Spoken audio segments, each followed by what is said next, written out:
In today's video, I'm going to teach you how to embed Google Calendar. If you run events, appointments, or deadlines, having a live calendar on your site is a simple way to keep everyone up to date without constant manual updates. We'll walk through the exact clicks you need, and I'll add helpful context along the way so you feel confident from start to finish. First, open your site and go to the page where you want the calendar. Think about where visitors naturally expect to find schedules, perhaps a homepage section, an events page, or a contact page. Navigate to that specific page in your site so the calendar lands exactly where it's most useful.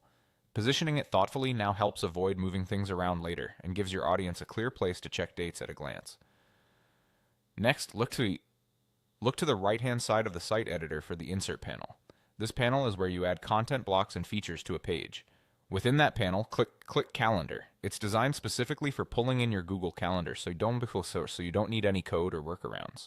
The calendar option streamlines the process, ensuring the embedded view is clean, responsive, and easy for your visitors to read on both desktop and mobile. When the calendar picker opens, select the calendar from your Google account that you want to display. You might see your primary calendar, along with any additional calendars you've created or ones that have been shared with you. Choose the one that contains the events you want your audience to see. If you manage multiple calendars, for example, team schedules, class timelines, or event series, pick the specific one that best serves this page. Selecting the right calendar ensures your site shows only the information that matters. Finally, click Insert. Your calendar will appear on the page, and you'll see a live view of dates and events pulled directly from your Google account. The best part is that it stays up to date automatically. When you add or change events in Google Calendar, those updates reflect on your site without any extra work. If the calendar looks minimal or empty, that simply means there aren't events in the range being displayed, which is perfectly fine.